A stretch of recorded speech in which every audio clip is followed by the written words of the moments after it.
ये एक खामोश रात थी। गांव के तमाम लोग गहरी नींद में थे जब अचानक एक अजीब आवाज सुनाई दी। ये आवाज छोटे लड़के अली के कानों तक पहुंची। अली सिर्फ 10 साल का था, मगर उसकी हिम्मत और तजस्सुस उसे दूसरों से अलग बनाता था। अली ने खिड़की से बाहर झांका। दूर एक साया दिखाई दिया जो तेजी से गलियों में हरकत कर रहा था। ये क्या हो रहा है? अली ने सोचा और जल्दी से अपने जूते पहने।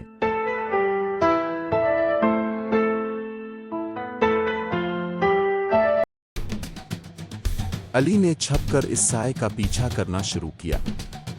वो गांव की तंग गलियों से गुजरता हुआ एक पुराने किले के करीब पहुंच गया। ये साया कहां जा रहा है? अली दिल में सोचने लगा।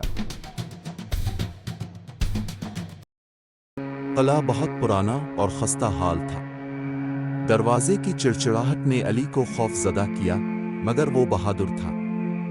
उसने दरवाजा आहिस्ता से खोला और अंदर कदम रखा। अंदर अंधेरा था, सिर्फ एक कमजोर सी रोशनी दीवारों पर झिलमिला रही थी। अली को एक छोटा सा संदूक नजर आया जिस पर एक पुरानी चाबी का निशान बना हुआ था। ये चाबी कहाँ है? अली ने खुद से सवाल किया। अचानक इसे पीछे से आवाज आई, तुम यहाँ क्या कर रहे हो? अली ने मुड़कर देखा। एक बूढ़ा आदमी सामने खड़ा था। इसकी आंखों में पुरस्रारियत और खौफ था। ये चाबी तुम्हें कभी नहीं मिलेगी, बूढ़े आदमी ने कहा। अली को समझ नहीं आया कि वो क्या करे, लेकिन उसने हिम्मत न हारी।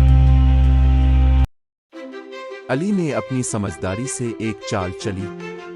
उसने बूढ़े आदमी को धोखा देने का मंसूबा बनाया। उसने बूढ़े आदमी को एक खुफिया दरवाजा दिखाया और कहा, यहाँ चाबी हो सकती है। बूढ़ा आदमी दरवाजे की तरफ बढ़ा और जैसे ही इसने दरवाजा खोला, अली ने संदूक से चाबी निकाल ली।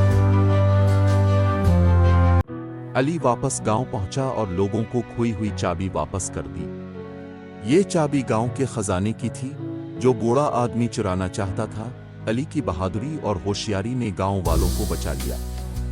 वो सब अली की तारीफ कर रहे थे और अली जानता था कि वो एक सच्चा छोटा जासूस है। रात के आखिर में अली अपने बिस्तर पर लेटा और मुस्कुरा कर बोला, ये मेरी जिंदगी का सबसे बड़ा एडवेंचर था, लेकिन शायद ये आखिरी ना हो। Please like and subscribe to Soul Experience.